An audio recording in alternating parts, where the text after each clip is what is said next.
Hello, I'm Bobby Altamirano, owner of Beadcrete USA, and today we're going to be installing a Beadcrete finish in this remodeled pool.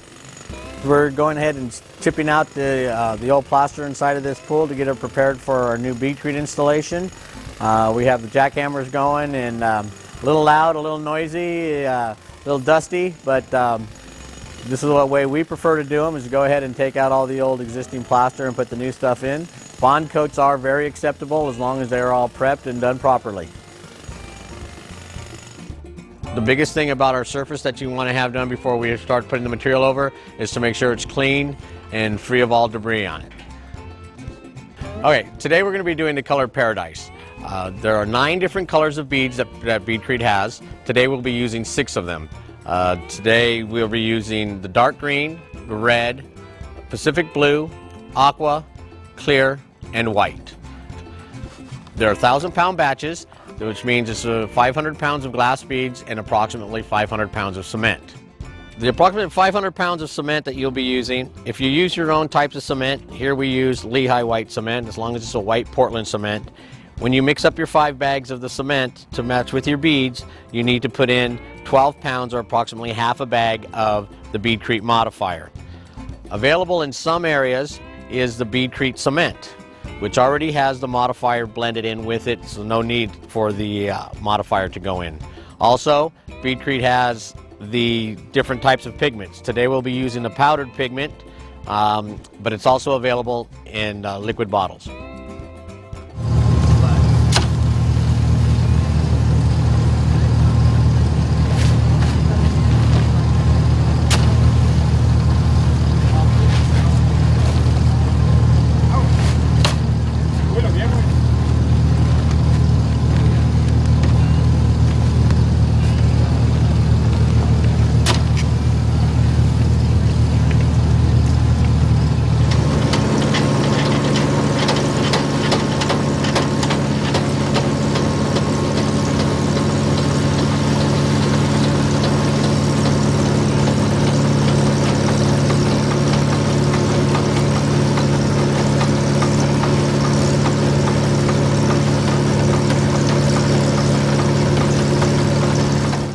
This is some of the equipment that you need that is necessary for applying the Beadcrete in here. We have down below here is the pressure pump that is attached to these hoses with these spray wands that actually shoot out the water to go ahead and remove the excess cement to expose the glass beads. Of course, your trowels, your spikes, you'll need some of these foam rollers and the slurry pump to remove all the excess slurry from the bottom of the pool. It's best before you start to spray the material on that you slightly dampen your concrete on there. It helps to form a better bond with the Beadcrete material onto the shell. Right now we are spraying on the first coat, or what we call the scratch coat. We spray this on and hard trowel it so it gets a good bond against the existing gunite.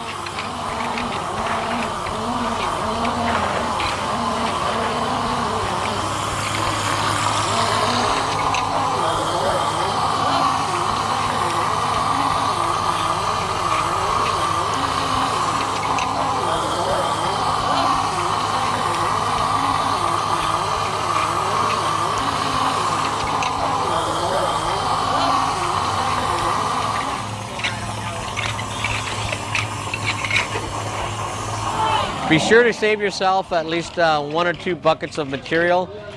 Sometimes you need to patch up some different areas in the pool, and for sure around your main drain area once we set the main drain.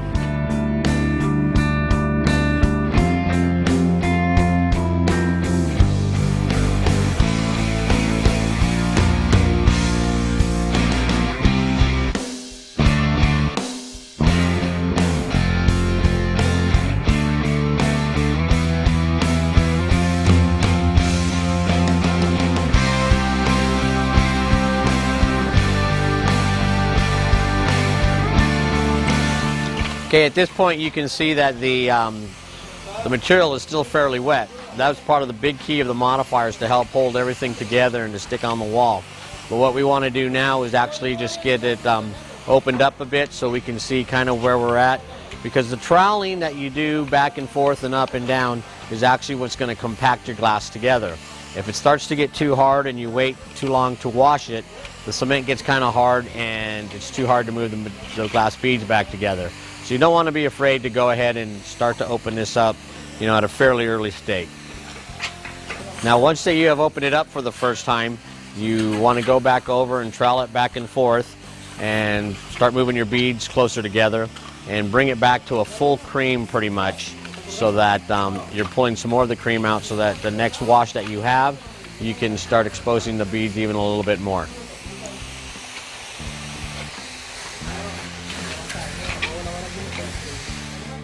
As you see now on the flat surfaces, it's kind of hard for the water just to run down and come off. So we use the foam rollers that we showed you earlier to go ahead and move all the excess water on the top, so that you have a better look to see, you know, to compact and trowel your surface back on again. Now we are starting with our second wash. We had laid it back up and brought all the cream back out. Now we're going to take it in a little bit deeper to start exposing a whole lot more bead. If the probably start patching and closing up just smaller areas, just in the places that that need a little bit more compaction. Now that we're on our second wash, you can see that we're accumulating quite a puddle of water down at the bottom. You don't want to let that sit there too long. It will actually start to get hard underneath there, and if you don't trowel out your spike holes and everything there, then you might have problems with trying to get those back out. So we're going to go ahead now and start to hook up our slurry pump, which is draining out to a container in the front of the house and the back of a truck. You're going to need some kind of containment area, whether it be some kind of box or something that you can build and line with plastic in the backyard and break up tomorrow, or as Superior uses here, they load it onto a box that's already on a truck and haul it away.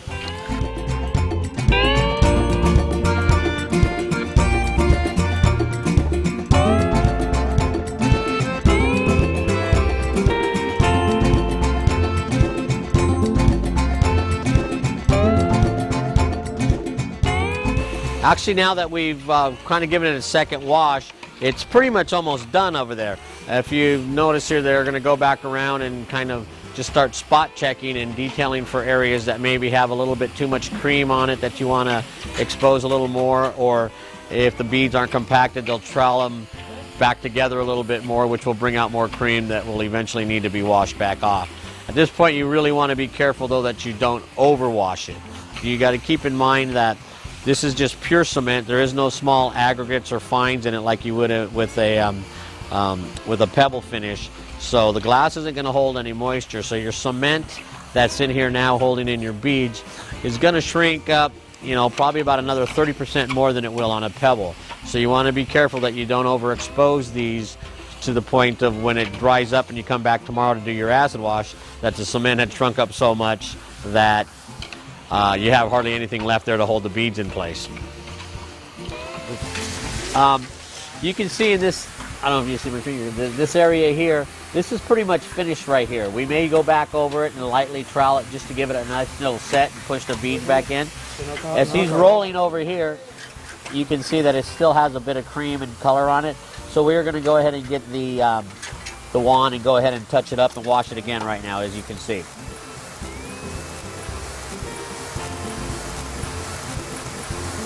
This is about really where you want to be. You really don't want to wash this any bit more. Like I say, the cement will dry and your exposure will come out. Also, with your acid wash, when you do this tomorrow, there is no pores or anything on the glass, so it really cleans up really easy and nice. We're now just giving it like a final trowel to make sure that any edges that are sticking up and making sure that it compacts back in. Where we brought up the color again is just an area that needed to be trying to close back in and pull a little bit more cream out because it had too much material in between the glass. Okay, you can see that the pool's looking really nice. It's really come along, but we have 6 finishers inside of the pool. We recommend having plenty of people inside of the pool so that in case anything happens or anything, you have plenty of guys to go around and hit the material at the time that it really properly needs to be hit. it makes the difference on how your pool will turn out.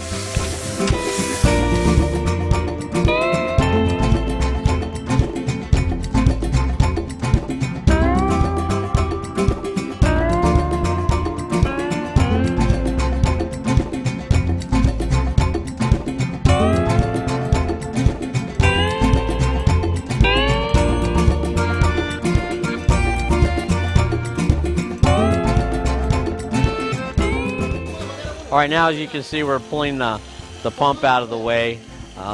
The rest of this will be, as you will be able to see in a few moments, is we need to set the main drain ring inside of there on the secondary drain line and patch around it.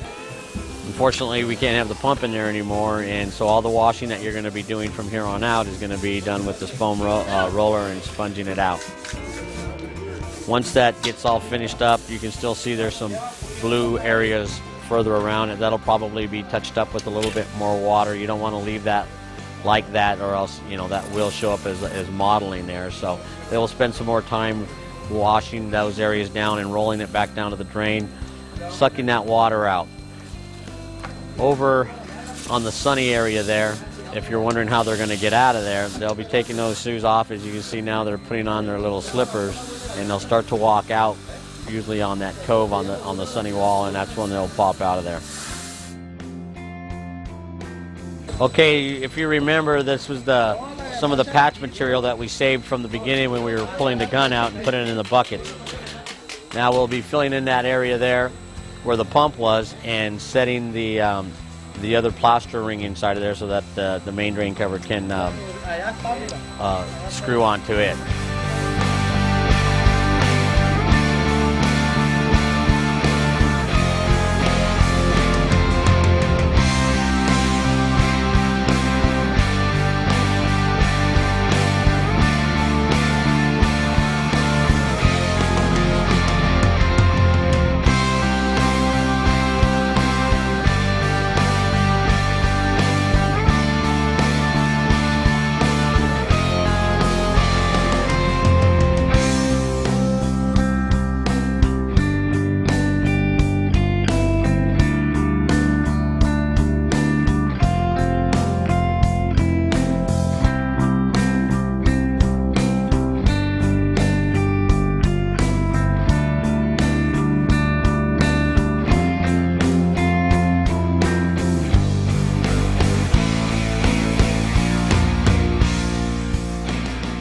Okay, we're back the next day getting ready to start the acid wash. One of the first things that I like to do is take a good look around the pool, make sure there's not any like extra spike holes or anything like that, or any areas that may need some more attention. I've already been around and I've looked. Unfortunately or fortunately, the guys from Superior did a great job, and I really can't find hardly anything wrong with it.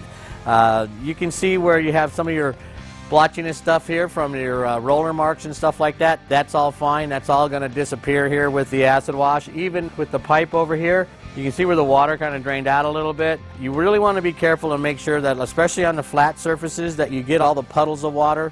As you know, if you have too much water sitting on that stuff where the color is, you're going to start getting some dilution, and you could have some different colorations of the material. Fortunately here, this thing probably dripped all the way out and it ran down because it was not on a flat surface. It probably won't leave any kind of marks.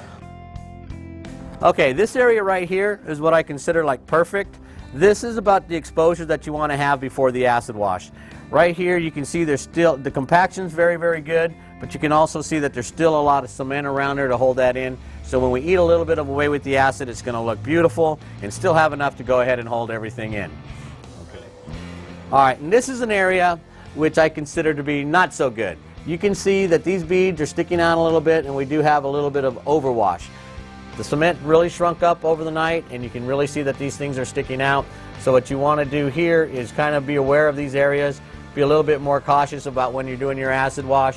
Luckily, this part of it here is on the wall. It's going to run down a lot, so it's not going to settle down on there and have a chance for it to really eat away.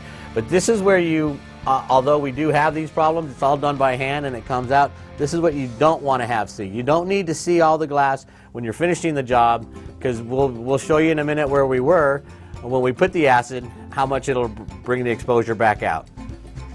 Okay, what we're doing here is we're just running the trowel over the tops of, like, especially your steps and benches and waiting areas like we have here. You can see that we're knocking off a little bit of the high points, some of the pointed beads that are sticking up a little bit, areas that are maybe a little bit exposed, but we need overexposed that we need to take off. This is a very, very important part. Sometimes people think when they feel a little sharp edge that they think it's a broken glass. This glass is at like 30,000 psi. It's very, very tough. It's very hard to break. Usually what you're feeling is just like an irregular shape kind of sticking up, and you ran your hand across it and you feel it. This will eliminate a lot of problems for you, plus really create a whole bunch better feel. Okay, what we're doing now is we're going to get ready to actually start the acid wash. We're going to put, I'd say approximately about 30 gallons of water on the bottom of the pool here. What we're going to do is once we have enough water in there, we'll go ahead and turn the pump on and have the water circulating. Add the acid so that it mixes up real well in there. And take the hose, go around the edge and around your tile, and go ahead and let the acid run down and clean it up.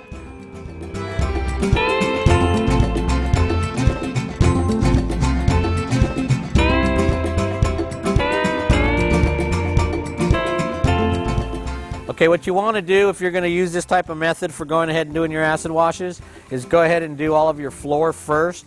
So as the acid runs down the walls, once you start on the walls, you don't want to leave any streak marks or any rivers where it'll find its lowest point to run down. So go ahead and go do a quick coat on the floor first. That way it doesn't have any of the streak marks in there for you. There are other types of acid wash methods. Some people like to use the water can. If you fill up the 2-gallon or 1-gallon can of water, you add a little bit of acid to it and go around and slightly put it down like that. That's all fine. Whatever works for you is best. You just want to make sure that you do everything evenly.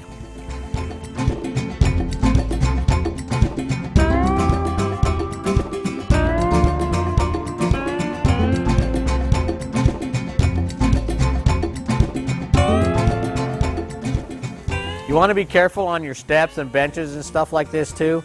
You can tell even when you're just actually doing the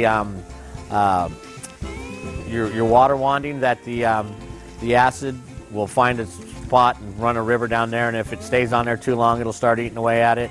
One more thing, I don't know if you saw him kind of slip there or not, but once you add acid to that glass bead, it is slicker than ice. It is very, very slippery. If you were to have a diving pool, yeah, he would have probably fell all the way down. So it's always best to have 2 people in there to work on that. We have 1 in here right now because I'm standing up top, but we'll get back to that.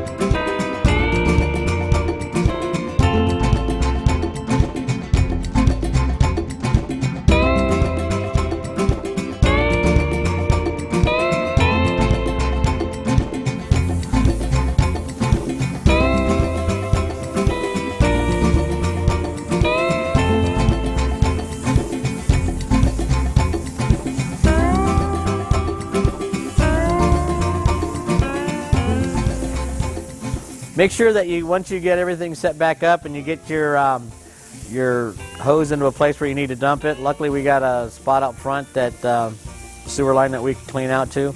Don't leave your water sitting stagnant too long. If it's not moving around and you just leave the puddle sitting there too long, the acid could possibly leave a ring. So be aware of keeping that water actually moving around or get it out of there.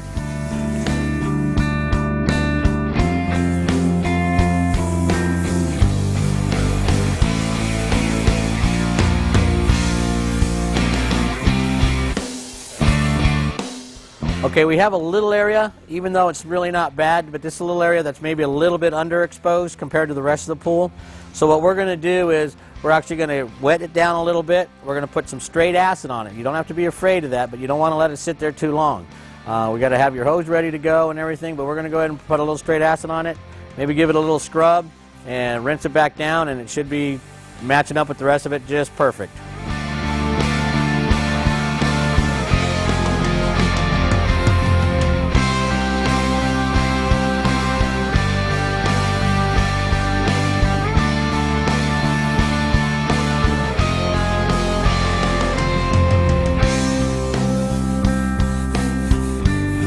See now, a little bit of scrub with a wire brush on the straight acid right there. Just give it maybe 30 seconds or so, and we'll go ahead and rinse it back down, and you should be good to go.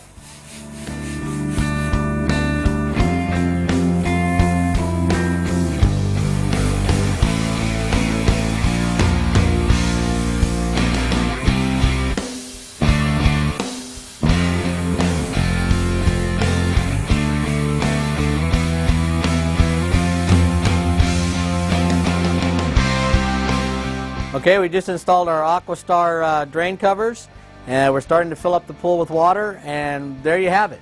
A beautiful Beadcrete pool, simple enough to do, so don't be afraid of them. I want to thank you for your interest and your time for watching this. Goodbye.